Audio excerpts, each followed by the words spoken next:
Shalom, Home Ministry menyampaikan selamat hari Minggu dan selamat beribadah kepada semua jemaat Tuhan yang mengambil bagian dalam ibadah minggu ini. Kita mulai ibadah kita, jemaat Tuhan diundang untuk bangkit berdiri.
Buat penyertaan dan perlindungan dalam hidup kami Tuhan. Kami ucap syukur kami punya Tuhan yang dahsyat dan luar biasa seperti Engkau Bapa. Engkau menyucikan dan menguruskan setiap hati dan pikiran kami Tuhan. Tunggu jiwa kami serahkan ke dalam tangan-Mu Tuhan. Engkau basuh dengan darah-Mu Tuhan. Biarlah kami layak untuk menghadap hadirat-Mu pada saat ini Tuhan. Berkati ibadah kami Tuhan. Berkati semua kami yang mengikuti ibadah ini Tuhan. Biar Engkau berkati juga hamba-Mu yang akan Kau pakai Tuhan. Terima kasih banyak Tuhan. Haleluya. Kami siap masuk dalam hadirat-Mu Tuhan.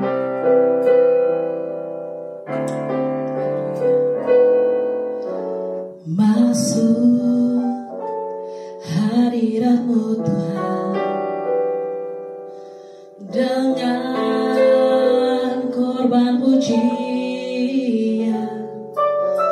Masuk hadirat-Mu Tuhan, berhiaskan kekudusan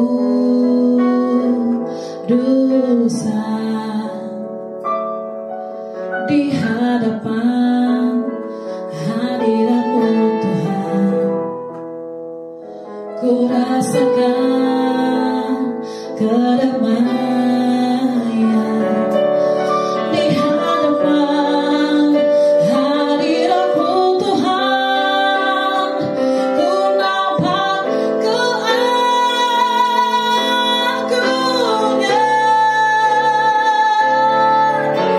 Yesus.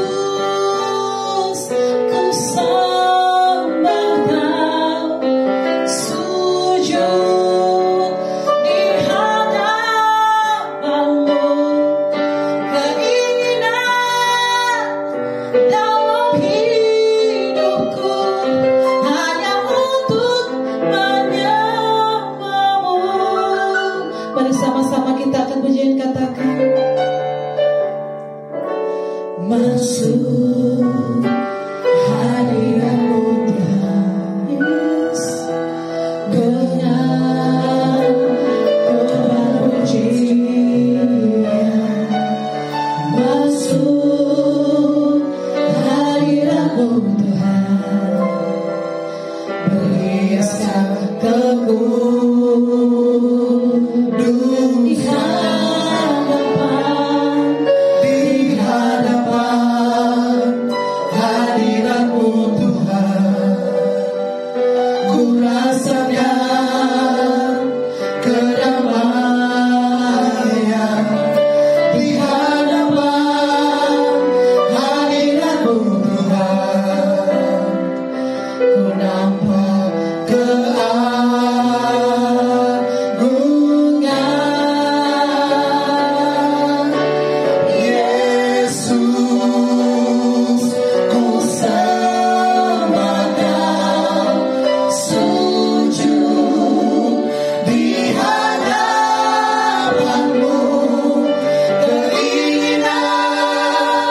Yesus, ku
pertolongan Tuhan Yesus, kita dapat melewati segala hal. Amin.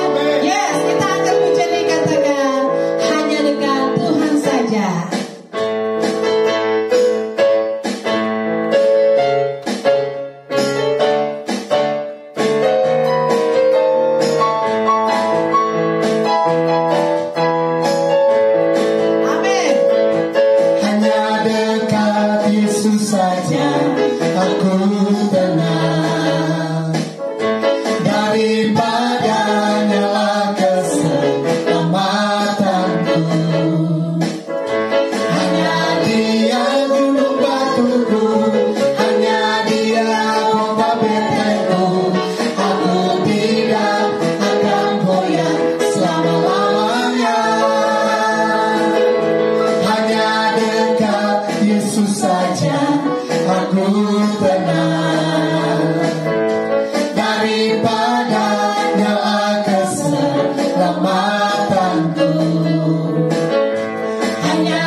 penasehat dalam hidup kami Bapa.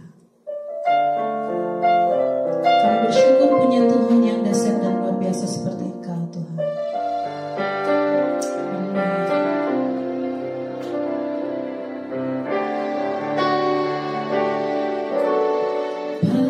Penasehat di hidupku, penghibur bagi jiwaku, ya Roh Kudus penolongku di tubuh jiwa dan rohku. Penasehat di hidupku, penghibur bagi jiwaku, ya Roh Kudus penolongku di tubuh jiwa dan rohku. Engkau Maha Hadir, Roh Kudus di sini Kau bagiku. Pimpin hidupku dan jalanku, kuasa-Mu hidupkan jiwaku. Engkau Maha Hadir, Roh Kudus di sini Kau bagiku. Naungi hidupku dan jalanku, kuasa-Mu terjadi bagiku.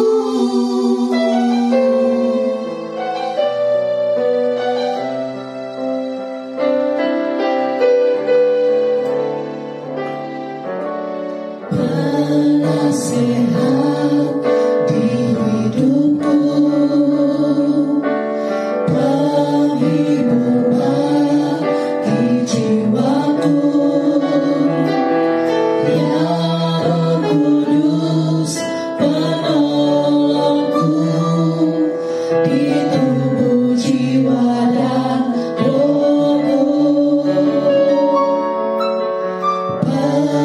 Penasehat di hidupku, penghibur bagi jiwaku, ya Roh Kudus penolongku di tubuh jiwa dan rohku. Engkau Maha Hadir, Roh Kudus di sini Kau bagiku. Pimpin hidupku dan jalanku, kuasa-Mu hidupkan jiwaku. Engkau Maha Hadir, Roh Kudus di sini Kau bagiku. Naungi hidupku dan jalanku,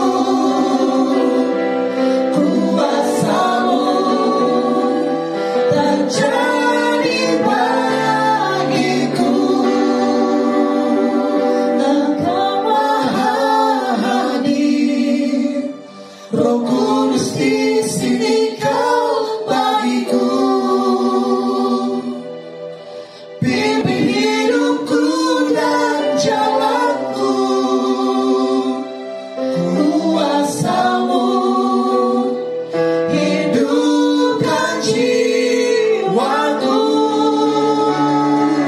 Engkau Maha Hadir, Roh Kudus di sini Kau bagiku.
Shalom Sobat Home Ministry dimanapun Anda berada, puji Tuhan. Saat ini kita masih diberkati oleh Tuhan, kita diberikan kesehatan, kita diberikan kekuatan, bahkan kita diberikan waktu dan diberikan kesempatan untuk bersekutu dan beribadah bersama. Oke, Sobat Home Ministry, saat ini kita akan masuk dalam firman Tuhan.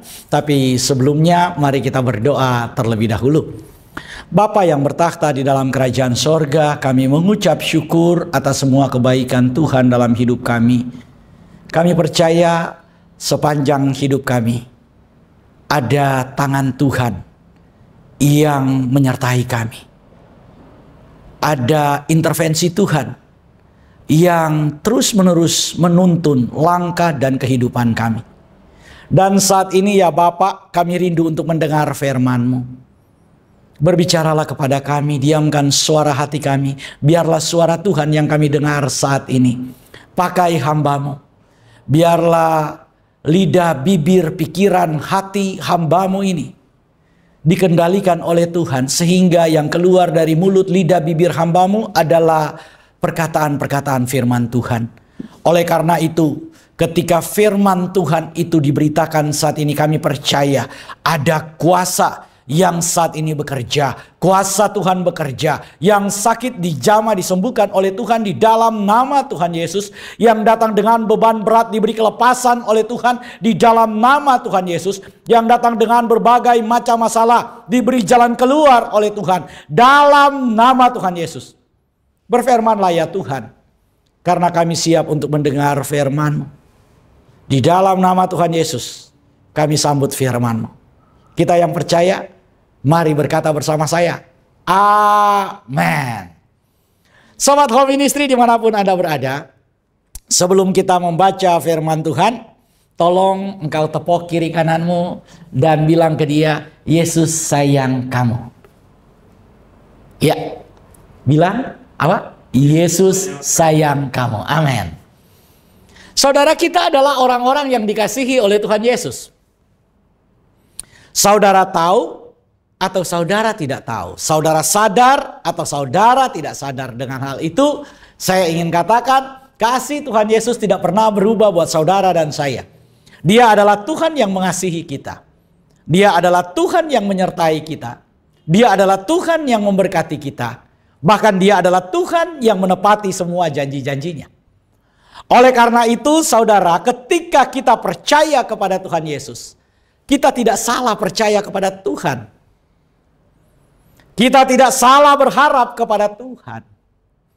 Kita tidak salah menaruh kehidupan kita kepada Tuhan. Karena dengan tangannya yang berlobang paku, Tuhan Yesus sudah merebut saudara dan saya.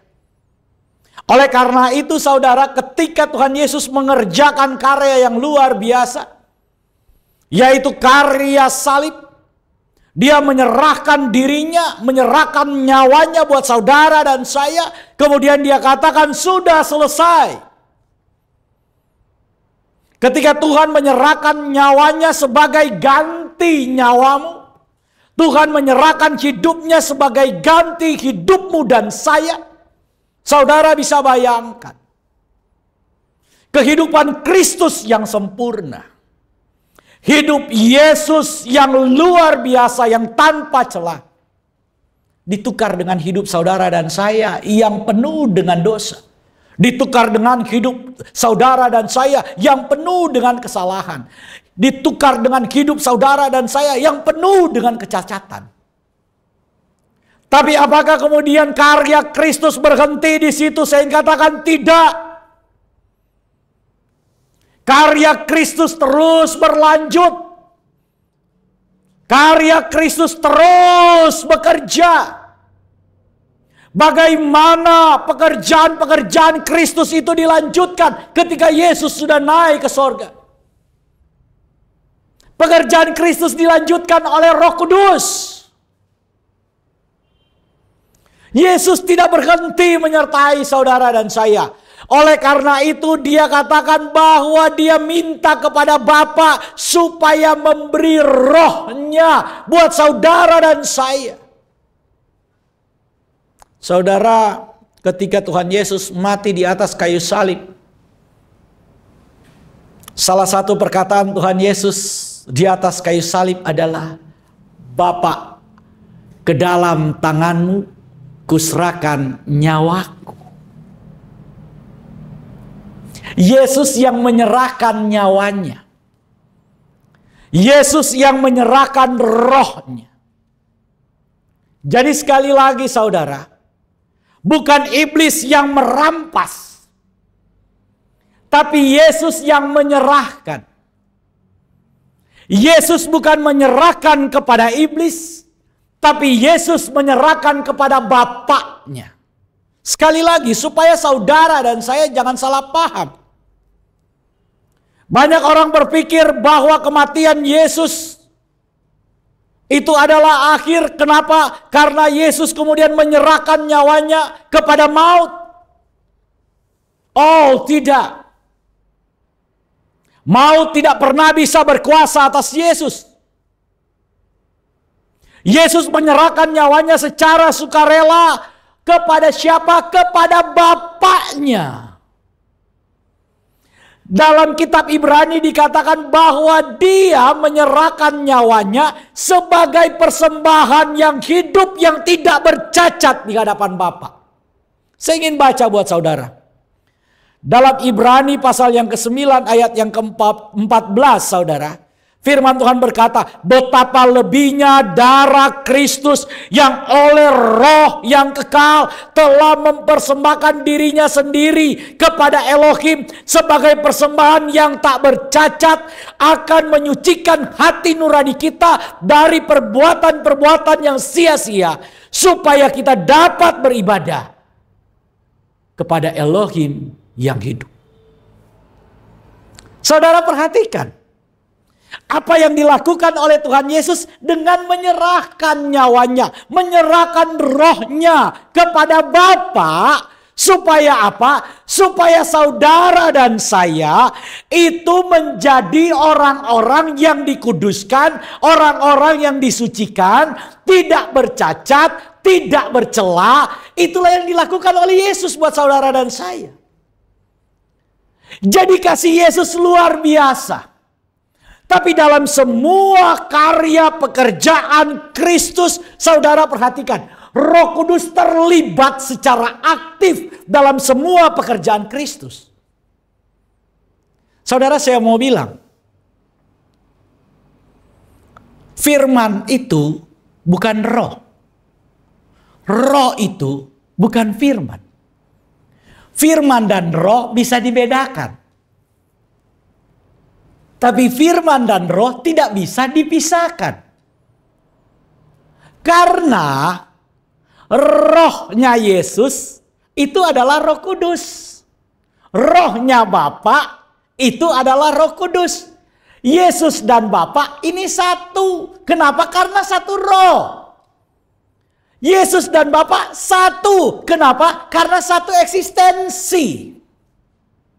Kalau dalam bahasa teologi, bahasa Yunani menggunakan kata ousia. Satu ousia. Tapi ada 3 hipostasis. Kalau saya terjemahkan dalam bahasa yang mungkin lebih sederhana, mohon maaf kalau penerjemahan ini ada kekurangan. Tapi saya ingin katakan bahwa ini satu eksistensi, satu substansi. Tapi cara beradanya, hipostasisnya itu beda-beda. Bisa dibedakan, tapi nggak bisa dipisahkan.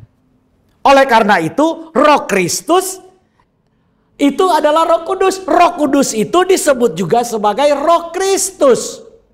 Roh Bapa itu Roh Kudus. Tapi bukan berarti firman itu adalah Roh Kudus. Roh Kudus adalah firman. Bukan, saudara. Firman logos ya logos. Pneumatos ya pneumatos. Roh Kudus dan firman itu bisa dibedakan.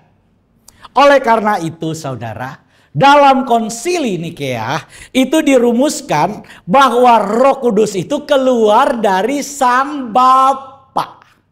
Kenapa? Karena Roh Kudusnya sumbernya satu, yaitu apa? Bapa. Karena firman ini ada di dalam Bapa, firman ini adalah pikirannya Bapa, roh ini adalah roh Bapa, ini satu.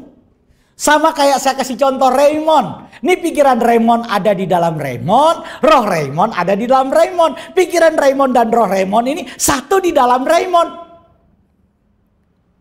Pikiran Raymond bukan roh Raymond. Roh Raymond bukan pikiran Raymond. Tapi pikiran Raymond dan roh Raymond bisa dibedakan. Tapi tidak bisa dipisahkan. Karena kalau roh Raymond itu kemudian dipisahkan dengan pikiran Raymond, maka Raymond mati. Oleh karena itu kita harus paham dulu ini tentang Roh Kudus ini. Supaya kita itu nggak salah paham. Bahwa kalau kita bicara tentang Roh Kudus, maka kita sedang berbicara bahwa Roh Kudus itu juga adalah Roh Kristus. Kenapa? Karena satu di dalam Bapa, satu ousia, satu eksistensi. Oleh karena itu, saudara, Roh Kudus itu terlibat dalam semua karya Kristus. Roh Kudus berkarya dalam kelahiran Yesus Kristus. Bukankah ketika Yesus Kristus itu mau lahir, itu akibat dari pekerjaan Roh Kudus? Betul? Maria hamil bukan karena berhubungan dengan Yusuf suaminya, tapi Maria hamil karena pekerjaan Roh Kudus. Ketika Yusuf dan Maria belum tinggal serumah, Roh Kudus datang kemudian tinggal atau membuahi kandungan Maria sehingga Maria hamil. Tapi kehamilan Maria itu terjadi pada saat Maria masih seorang perawan. Dan ketika Maria sedang hamil, perawannya Maria itu, kondisi Maria sebagai seorang perawan itu tetap terjaga. Untuk menjaga apa? Untuk menjaga kekudusan kandungan Maria. Roh Kudus bekerja di situ, saudara. Ketika pelayanan Yesus akan mulai, Roh Kudus juga berkarya. Ketika Yesus itu dibaptis, saudara. Saudara ingat? Ketika Yohanes Pembaptis sebelum Yesus pelayanan, Yesus kemudian dilayani oleh Yohanes Pembaptis, dibaptis oleh Yohanes Pembaptis. Jangan lagi saudara tanya, apa bedanya antara baptisan Kristus dengan baptisan kita? Apakah Yesus dibaptis untuk pengampunan dosa? Oh bukan. Karena itu dinyatakan langsung oleh Yohanes Pembaptis bahwa dia tidak layak untuk membaptis Yesus. Bahkan membuka tali kasutnya pun dia tidak layak. Tapi Yesus katakan, lakukan apa yang menjadi bagian kita. Untuk apa? Untuk menggenapi rencana Tuhan. Jadi ini penting untuk kita pahami. Di situ Roh Kudus berkarya ketika dia keluar dari air baptisan itu, maka disaksikan bahwa apa? Terdengar suara dari sorga, inilah anak yang kukasihi, kepadanya lah aku berkenan. Dan kemudian turun apa? Turun cahaya seperti burung merpati. Itu Roh Kudus. Jadi karya Kristus ada Roh Kudus. Kalau saudara membaca dalam Injil Matius, saudara dikatakan ketika Yesus dicobai oleh iblis, dikatakan roh guru besar membawa Yesus. Oh, apakah Roh Kudus kemudian membawa kita untuk dicobai? Bukan, saudara. Untuk membiarkan, bukan. Tapi ini adalah pekerjaan Roh Kudus supaya apa? Supaya Roh Kudus menyatakan bahwa kedagingan Adam yang sebelumnya lewat 3 hal. Keinginan mata, keinginan daging, keangkuhan hidup. Itu dipatahkan oleh siapa? Anak manusia sejati. Lewat pencobaan itu. Karena itu Roh Kudus membawa dia. Untuk apa? Membawa dia sebagai orang yang menang. Jadi kalau kita kemudian belajar firman Tuhan, kita harus memahaminya secara benar. Kenapa Yesus harus dicobai? Dan 3 pencobaan itu. Saudara lihat, ubah batu jadi apa? Roti. Kemudian selanjutnya apa? Lihat, naik ke mana? Ke atas tuh, langit-langit bait, loteng bait suci itu. Ke atas apa tuh? Puncak bait suci itu. Kemudian disuruh loncat. Nanti malaikat akan menantang engkau. Tapi Tuhan Yesus menang. Ketika kemudian iblis mengatakan, kamu punya kuasa untuk mengubah batu menjadi roti. Tuhan bilang, manusia bukan hidup dari roti saja. Dia nggak jatuh dalam godaan kedagingan. Ketika kemudian iblis membawa dia di atas untuk menyatakan apa? Penyertaan Tuhan dan segala macam kuasa, keangkuhan hidup, nggak jatuh, saudara. Bukankah kitab 1 Yohanes mengatakan bahwa manusia, dunia ini sedang lenyap dengan keinginannya, yaitu keinginan mata, keinginan daging, dan keangkuhan hidup.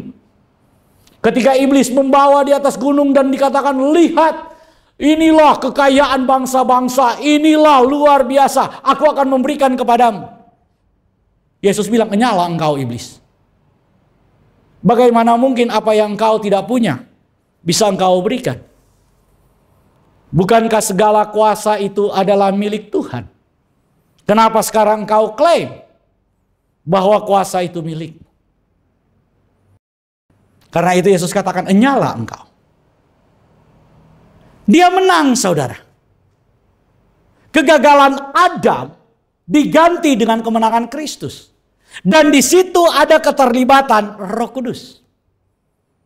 Selanjutnya, saudara, kalau kita lihat, Roh Kudus berkarya dalam kematian Yesus Kristus.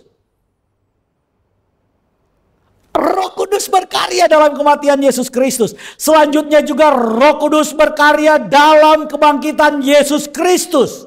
Dan Roh Kudus juga berkarya dalam mengubah kemanusiaan Yesus menjadi apa? Tubuh kemuliaan. Diberikan. Jadi kalau kita bicara tentang pekerjaan Roh Kudus, maka Roh Kudus bekerja dalam semua apa yang dikerjakan oleh Tuhan Yesus. Oleh karena itu kita harus tahu siapakah yang bisa melanjutkan pekerjaan Kristus. Yang bisa melanjutkan pekerjaan Kristus bukan pribadi yang derajatnya lebih rendah. Yang bisa melanjutkan pekerjaan Kristus adalah pribadi yang selevel dengan Yesus. Yang sederajat, yang sehakikat, dan yang sederajat dan sehakikat itu adalah Roh Kudus. Oleh karena itu, Roh Kudus melanjutkan pekerjaan Yesus Kristus dalam gereja. Oleh karena itu, sebagai orang percaya, kita harus percaya bahwa sampai hari ini Roh Kudus bekerja. Jangan kemudian kita katakan, oh Roh Kudus sudah berhenti bekerja. Kalau Roh Kudus sudah berhenti bekerja, maka nggak usah ke gereja, saudara. Gereja itu hanya akan menjadi organisasi massa. Gereja itu kalau tanpa Roh Kudus, dia cuma sekedar yayasan dan ormas. Nggak ada beda dengan LSM yang lain, saudara. Nggak ada beda dengan yayasan-yayasan kemanusiaan yang lain. Gereja itu menjadi beda ketika Roh Kudus itu berkarya, bekerja, menaungi gereja, memimpin gereja, menginspirasi gereja. Inilah pekerjaan Roh Kudus. Gereja bisa maju, gereja bisa berkembang, gereja bisa menjadi saksi, bukan karena pemimpinnya di situ punya modal, bukan karena ada kapital yang besar di situ, bukan karena di situ ada karisma dari hamba Tuhan yang luar biasa, bukan, saudara. Gereja bisa berkembang karena Roh Kudus yang memimpin gereja. Gereja tanpa Roh Kudus, sebesar apapun gereja itu, maka gereja itu nggak punya spirit. Sebesar apapun hamba Tuhan itu, pengaruhnya sehebat apapun, tanpa Roh Kudus yang memimpin, maka gereja dan pelayanan itu akan kering. Oleh karena itu, mari kita lihat betapa pentingnya Roh Kudus dalam pelayanan Kristus dan dalam pelayanan gereja. Kalau saudara kemudian bertanya, Pak, bagaimana Roh Kudus itu bisa terlihat dalam pelayanan gereja? Bagaimana Roh Kudus itu bisa terlihat dalam pekerjaan-pekerjaan orang percaya di zaman modern ini?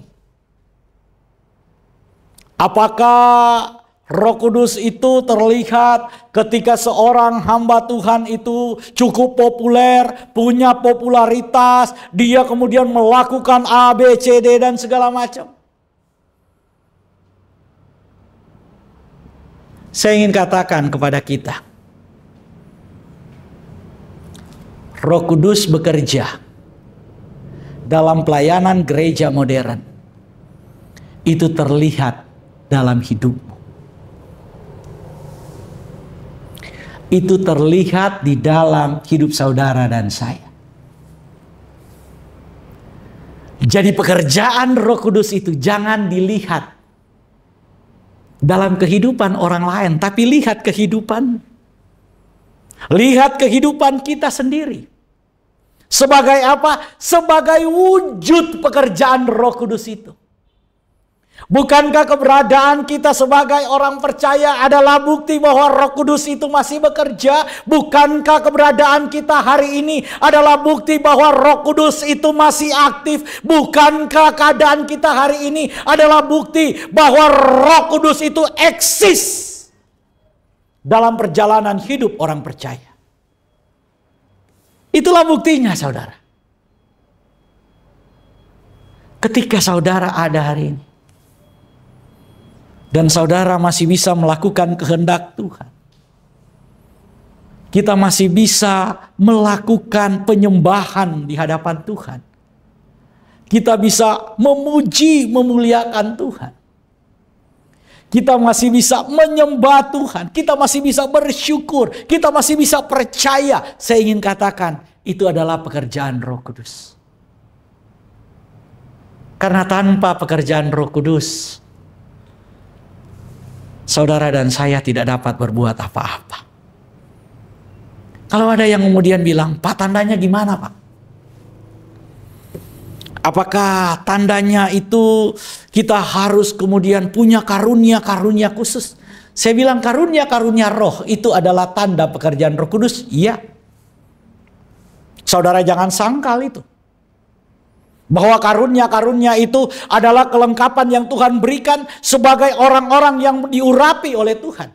Firman Tuhan bilang bahwa ketika kamu itu percaya di dalam nama Tuhan Yesus, kamu bisa mengusir setan. Kamu bisa kemudian menginjak kalajengking. Kamu bisa melakukan perkara-perkara yang ajaib. Bahkan Tuhan bilang bahwa setan jatuh. Saudara, tanda-tanda ini akan menyertai orang percaya. Tapi ada satu hal yang saya ingin sampaikan. Kalau saudara melihat bagaimana demonstrasi kuasa Tuhan, baru kita percaya, maka saya mau bilang, iman kita belum bertumbuh. Saudara, dalam pelayanan saya melihat banyak hal luar biasa. Luar biasa dari pekerjaan-pekerjaan Tuhan. Karena saya mengalami. Saudara. Saya mengalami bagaimana kemudian mengusir setan. Mengusir roh jahat. Saya mengalami pelayanan okultisme. Ya, saya melayani. Saya diberi karunia untuk mendapatkan penglihatan-penglihatan, menyatakan nubuatan-nubuatan. Ya, saya mengalami. Saya diberikan karunia-karunia itu, iya. Bahkan ada yang kemudian pernah ketika saya pelayanan, saudara. Pelayanan di satu tempat di Jawa Barat. Kalau mungkin jemaat itu mengikuti program ini hari ini atau menyaksikan program ini di kemudian hari, bisa menjadi saksi apa yang saya katakan. Suatu ketika saya sedang khotbah di sebuah gereja Jawa Barat, saudara. Ketika saya lagi khotbah, tiba-tiba Tuhan nyatakan kepada saya, ini mungkin bagi sebagian orang ini hal kecil. Saya waktu itu khotbah di salah satu hotel. Kemudian Tuhan bilang begini, karena gereja itu maksudnya menggunakan hotel itu sebagai tempat ibadah waktu itu. Jadi kemudian lagi khotbah, kemudian firman Tuhan kasih tahu. Tuhan nyatakan, tolong ngasih tahu jemaatnya, mobilnya belum dimatiin, pintunya nggak dikunci. Saudara bisa bayangkan, saya lagi khotbah tentang sesuatu apa, tiba-tiba ada pernyataan Tuhan seperti itu. Mungkin ini hal sepele, saudara. Tapi saya kemudian berhenti khotbah dan saya bilang, Tuhan menyatakan bahwa ada jemaat di sini yang mobilnya belum dikunci, masih hidup, pintunya nggak dikunci, kuncinya ditinggalin. Waduh. Saya nggak tahu, saya lanjutkan khotbah. Selesai ibadah, tiba-tiba ada bapak dan ibu datang, tapi ibunya yang kemudian samperin saya dan bilang, terima kasih Pastor Raymond. Karena waktu Pastor Raymond ngomong itu, kita di sini ikut ibadah dengan tenang, tapi tiba-tiba kita sadar bahwa wah, kuncinya nggak ada di kantong, nggak ada sama kita. Jadi suaminya buru-buru ke bawah dan ngecek, dan ternyata benar. Saudara, ini hal sepele. Ada hal-hal lain yang mungkin saya bisa saksikan. Tapi karena waktu kita sangat terbatas, lain waktu saya kemudian akan saksikan beberapa pelayanan. Dan bagaimana tanda-tanda ajaib itu. Bagaimana Tuhan memberikan talenta-talenta dan kuasa kepada kita. Tapi saya ingin katakan kepada kita, bahwa itu bukan segalanya. Yang lebih penting dari semua itu adalah bagaimana saudara dan saya bisa bertumbuh di dalam Tuhan. Saudara dan saya bisa membiarkan kehidupan kita, diri kita dipimpin, dikuasai, menyatu dengan Tuhan dalam sebuah kesadaran penuh, dalam sebuah kesadaran utuh bahwa tanpa Tuhan kita tidak bisa berbuat apa-apa. Bahwa apapun yang kita alami, apapun yang kita miliki, apapun yang kita kerjakan, pelayanan yang Tuhan percayakan kepada kita, kalau tanpa Tuhan kita tidak ada apa-apanya. Ini jauh lebih penting, saudara. Bagaimana kita sadar bahwa hanya karena Tuhan, hanya karena Tuhan, hanya karena Tuhan yang memimpin, hanya karena Tuhan yang memberkati, hanya karena Tuhan yang menolong, hanya karena Tuhan yang menyembuhkan, hanya karena Tuhan yang membuka jalan, hanya karena Tuhan yang mempromosikan, hanya karena Tuhan.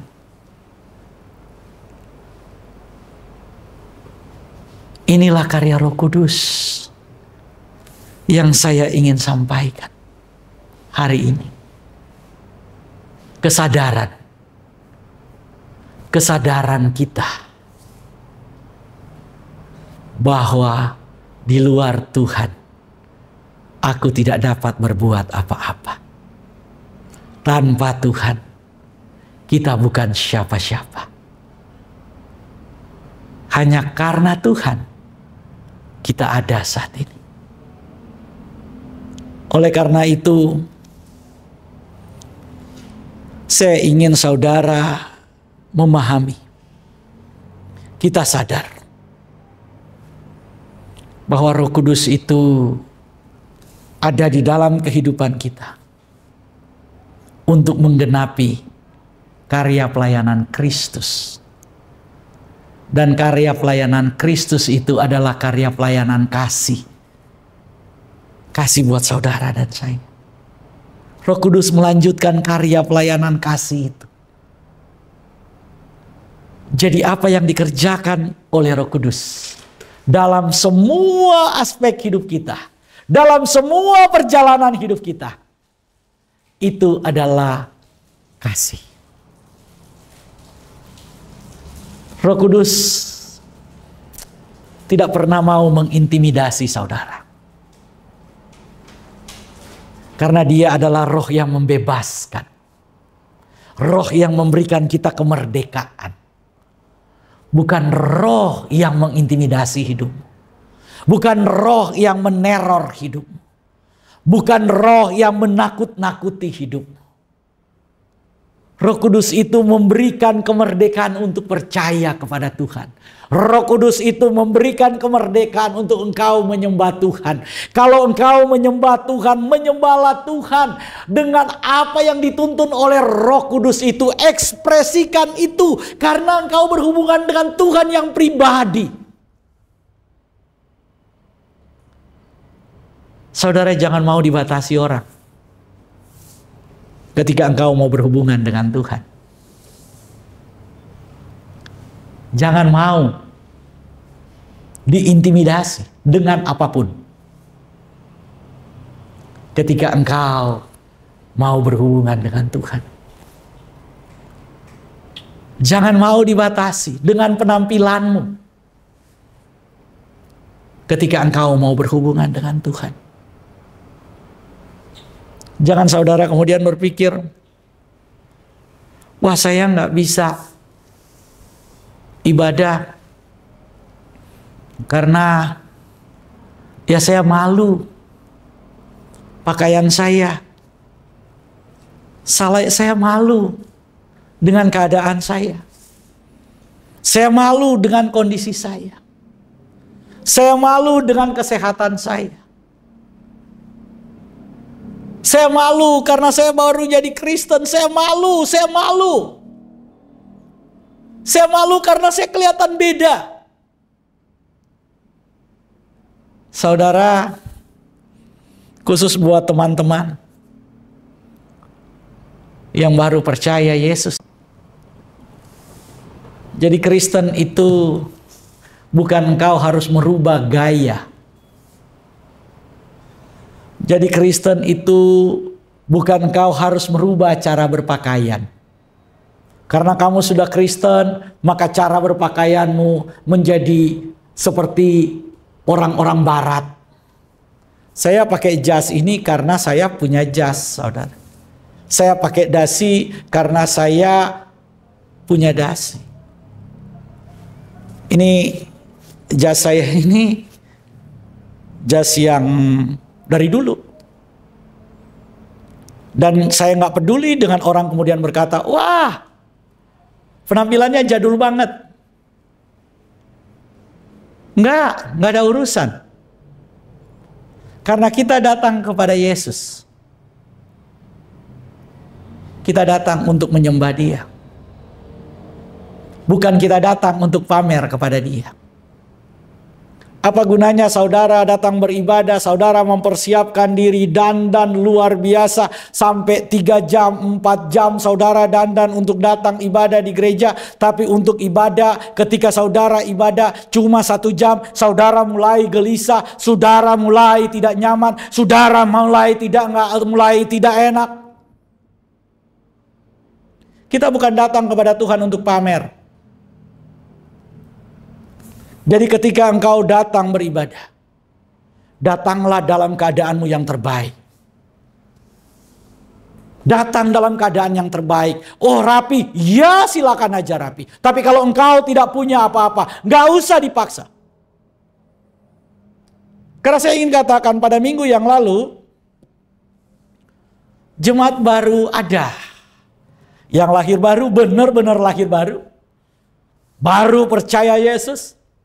Ketika engkau percaya Yesus dan kemudian engkau sudah masuk dalam persekutuan jemaat Tuhan. Itu bukan berarti engkau harus merubah gayamu. Engkau harus merubah cara berpakaianmu. Engkau harus merubah penampilanmu. Bukan itu yang Tuhan mau. Roh Kudus tidak mengintimidasi hidupmu. Tapi mari datang kepada Tuhan. Dengan apa yang kita punya. Apa adanya dirimu. Tuhan Yesus itu mengerti kok. Saudara bisa bayangin. Saudara mau pamer apa sih dengan Tuhan? Nggak ada. Karena itu mari kita pahami. Karena Roh Kudus yang diberikan kepada saudara dan saya. Bukanlah roh perbudakan. Yang mendatangkan ketakutan. Melainkan roh yang menjadikanmu anak. Yang olehnya kita berseru, Aba, Bapa. Jadi kita bukan menerima roh perbudakan yang membuat kita takut. Tapi kita menerima apa? Roh yang membuat kita, menjadikan kita anak. Sehingga ketika kita datang kepada Tuhan, saudara yang dulunya jauh, saat ini bisa datang dan berkata, ya Aba, ya Bapa. Karena saudara punya legitimasinya. Karena saudara punya posisinya. Saudara punya legalitasnya. Yaitu apa? Roh Kudus. Roh Kuduslah yang membuat saudara dan saya bisa berkata, ya Aba, ya Bapa. Kalau saudara saya berkata, Bapa kami yang ada di dalam sorga. Itu bukan karena sayanya. Tapi karena Roh Kudus yang membuat saya berada dalam posisi di mana saya bisa memanggil dia, ya Aba, ya Bapa. Oleh karena itu saudara, Roh itu memberi kesaksian bersama dengan roh kita. Bahwa kita adalah anak. Apa yang saya katakan ini kita bisa baca dalam Roma pasal 8 ayat 15 dan 16. Bahkan pada ayat yang ke-26 yang kita sudah renungkan minggu yang lalu. Kita punya kuasa saudara. Untuk apa? Untuk menerima pertolongan Roh Kudus. Oleh karena itu saudara, Roh Kudus melanjutkan karya dari Yesus Kristus. Yaitu apa? Menjadikan saudara dan saya anak. Karena Yesus itu adalah monogenes theos.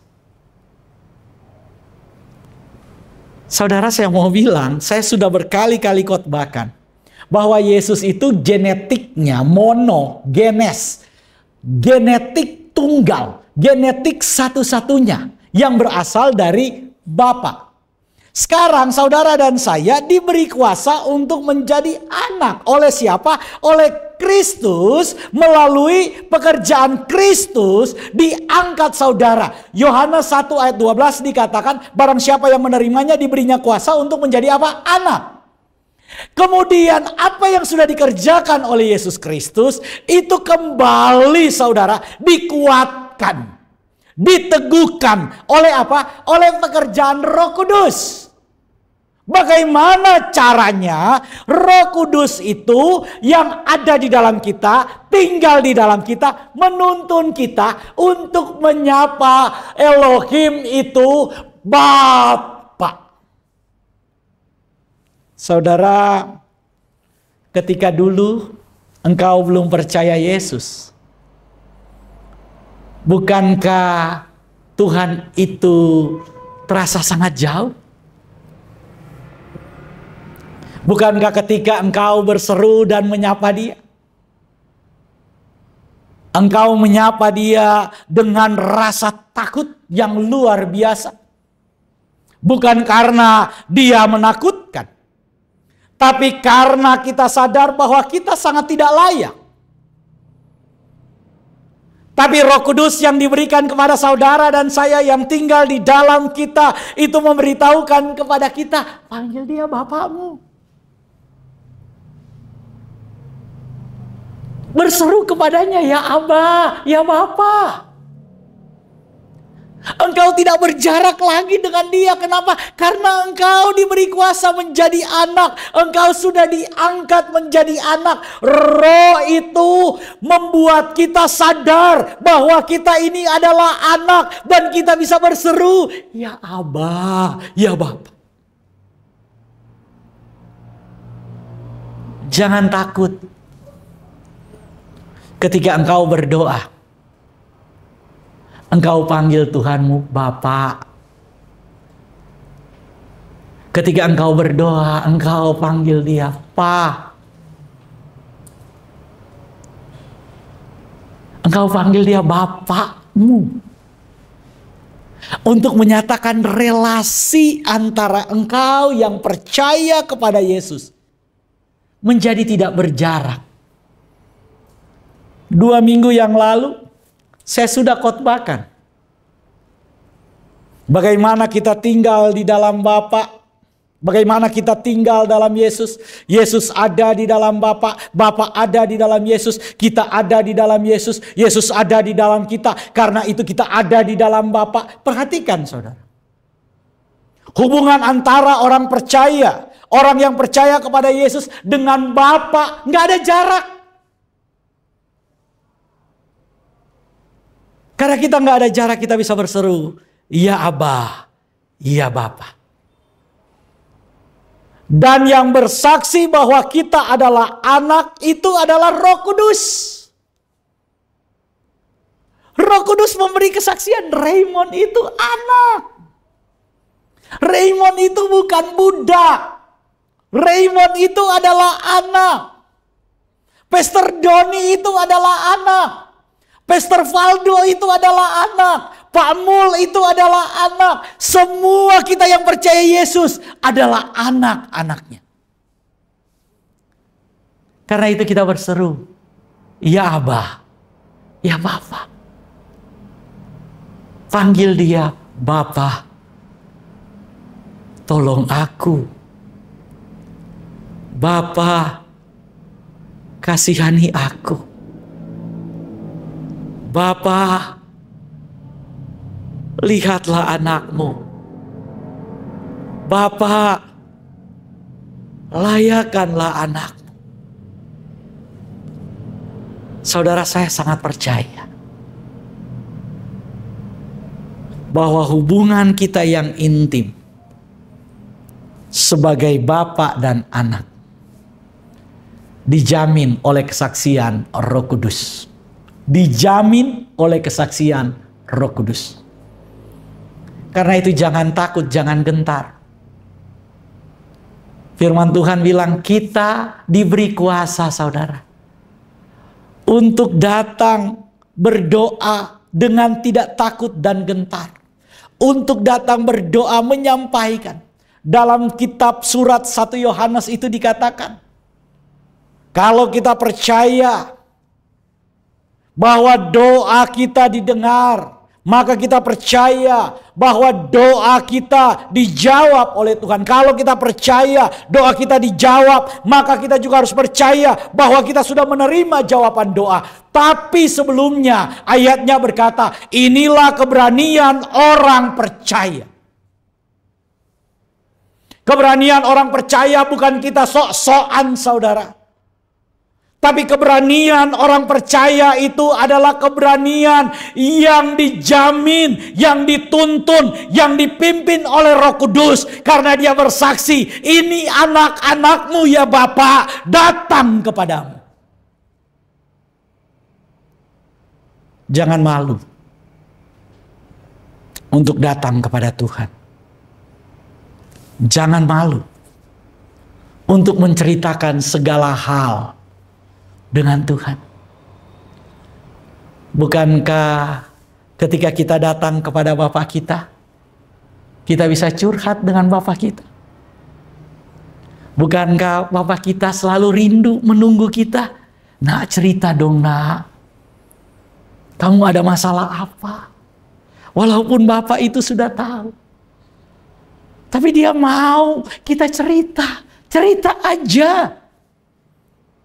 Nggak usah takut, nggak usah malu, nggak usah takut saudara akan ditolak, nggak usah takut saudara akan dimarahin, nggak usah takut saudara akan dimurkahin. Tidak.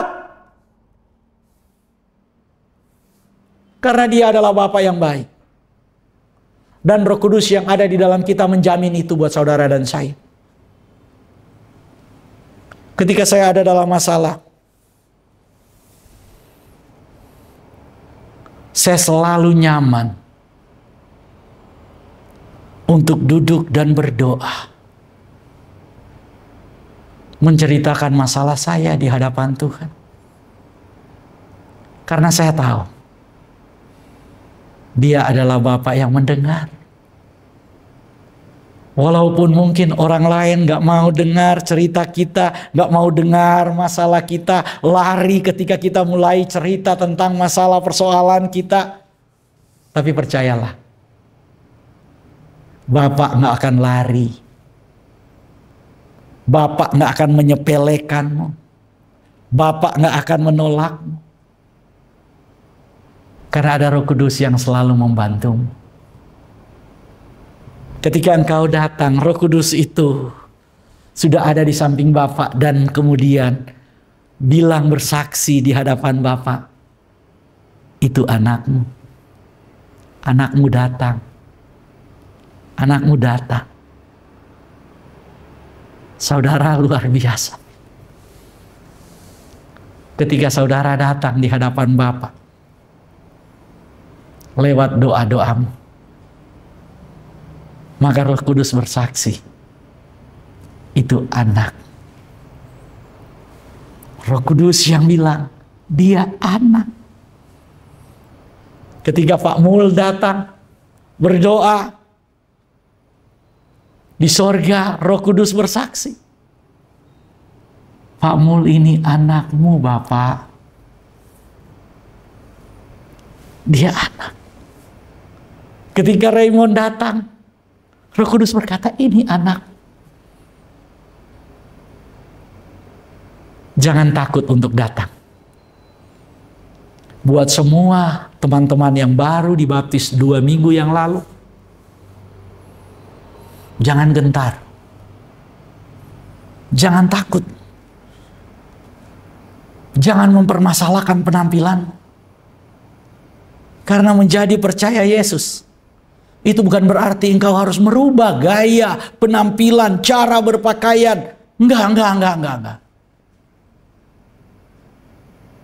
Tuhan menerimamu apa adanya. Ada yang tanya, Pak, bagaimana kalau kita mau berdoa pakai bahasa Sunda?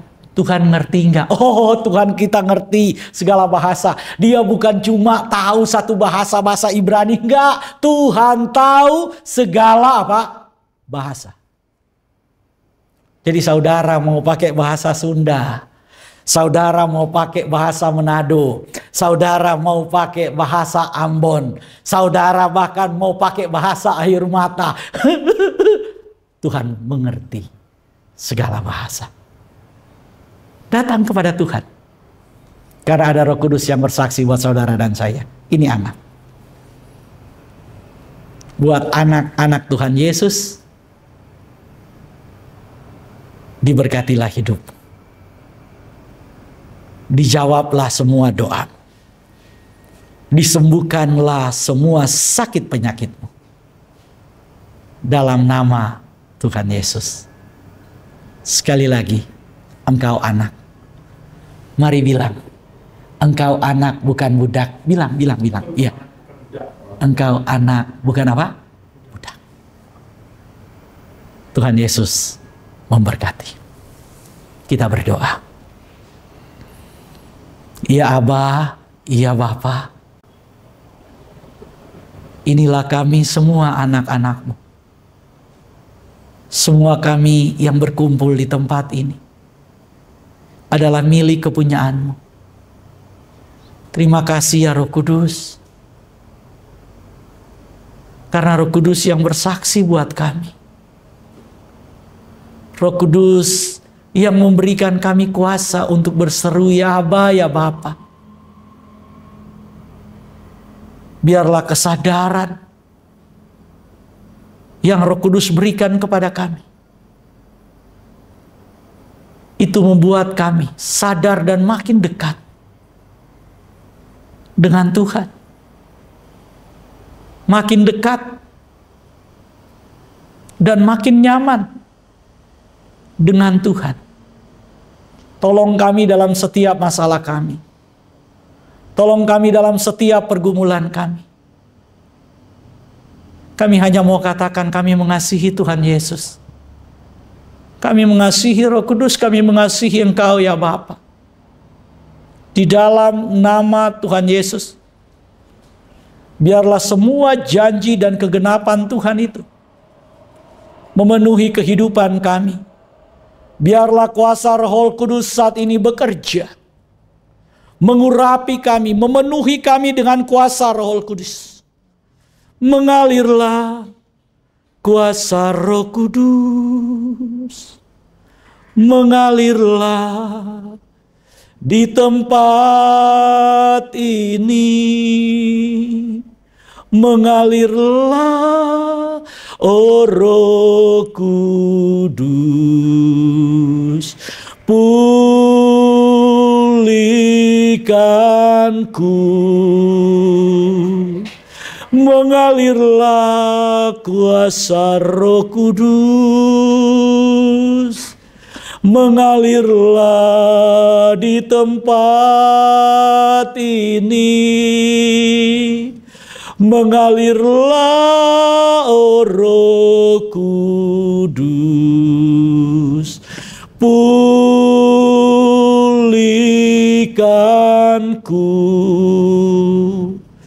Biarlah urapan kuasa Roh Kudus saat ini memulihkan hidup kita, menyembuhkan sakit penyakit kita, menyucikan, menguduskan kita, memberkati kehidupan kita. Dalam nama Tuhan Yesus, kami berdoa dan kami serahkan seluruh kehidupan kami. Haleluya. Amin. Sobat Home Ministry dimanapun Anda berada, saat ini kita akan masuk dalam sakramen perjamuan kudus. Dan saya persilakan saudara yang ada di rumah untuk bangkit berdiri. Bagi saudara-saudara yang saat ini sudah menyiapkan sarana perjamuan kudus, mohon dipegang dan kita akan doakan sama-sama. Di dalam nama Tuhan Yesus saat ini kami mengangkat roti dan anggur ini. Kami kuduskan, kami sucikan di dalam nama Tuhan Yesus, menjadi layak digunakan untuk perjamuan kudus ini. Dalam nama Tuhan Yesus, haleluya, amin. Saudara, dengarkanlah ketetapan perjamuan kudus. Yesus berfirman, "Akulah roti hidup yang telah turun dari sorga. Jikalau seorang makan dari roti ini, ia akan hidup selama-lamanya. Dan roti yang kuberikan itu ialah dagingku, ia akan kuberikan untuk hidup dunia." Maka kata Yesus kepada mereka, "Aku berkata kepadamu, sesungguhnya jikalau kamu tidak makan daging anak manusia dan minum darahnya, kamu tidak akan mempunyai hidup dalam dirimu. Barang siapa makan dagingku dan minum darahku, ia mempunyai hidup yang kekal, dan aku akan membangkitkan dia pada akhir zaman. Sebab dagingku adalah benar-benar makanan, dan darahku adalah benar-benar minuman. Barang siapa makan dagingku dan minum darahku, ia tinggal di dalam aku dan aku di dalam dia. Sama seperti Bapa yang hidup mengutus aku dan aku hidup oleh Bapa, demikian juga barang siapa yang makan aku akan hidup oleh aku. Inilah roti yang telah turun dari sorga, bukan roti yang dimakan nenek moyangmu dan mereka telah mati.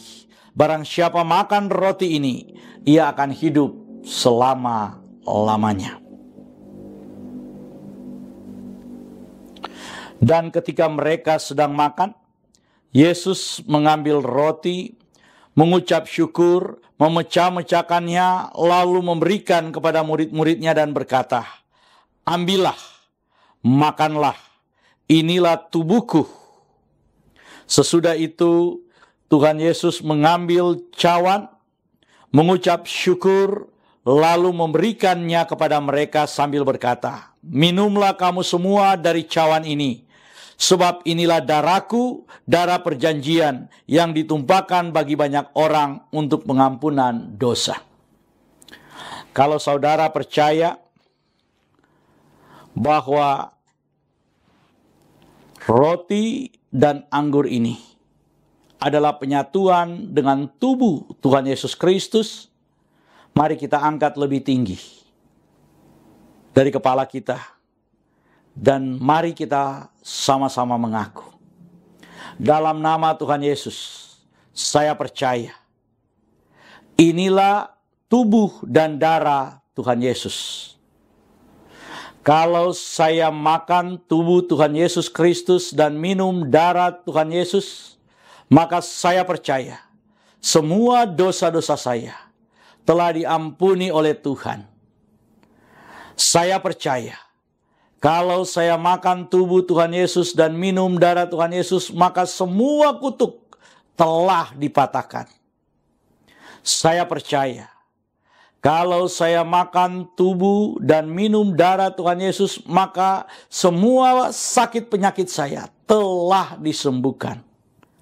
Saya percaya kalau saya makan tubuh Tuhan Yesus dan minum darah Tuhan Yesus, maka saya mendapat bagian dalam tubuh Kristus, dan saya akan diberi tubuh kemuliaan, dan Tuhan akan mengangkat saya ketika Tuhan Yesus datang di awan-awan yang permai untuk menyatu dan bertemu dengan Dia. Saya percaya inilah tubuh dan darah Tuhan Yesus Kristus. Kita angkat lebih dulu tubuh Tuhan Yesus Kristus dan kita berkata, inilah tubuh Tuhan Yesus Kristus dalam nama Tuhan Yesus. Kita minum darah Tuhan Yesus Kristus dan kita berkata dalam nama Tuhan Yesus Kristus.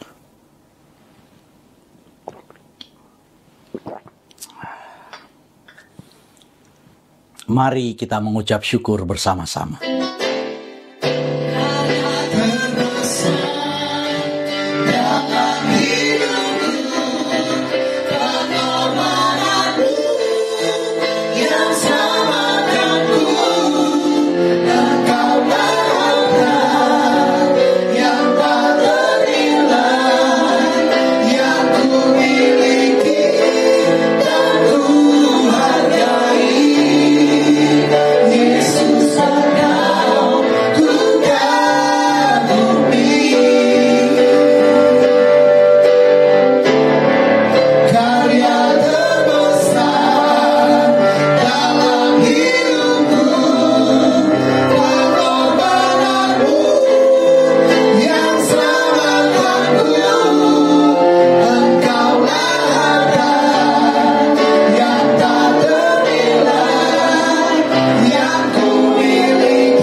Sobat Home Ministry, saat ini kita akan akhiri ibadah kita hari ini.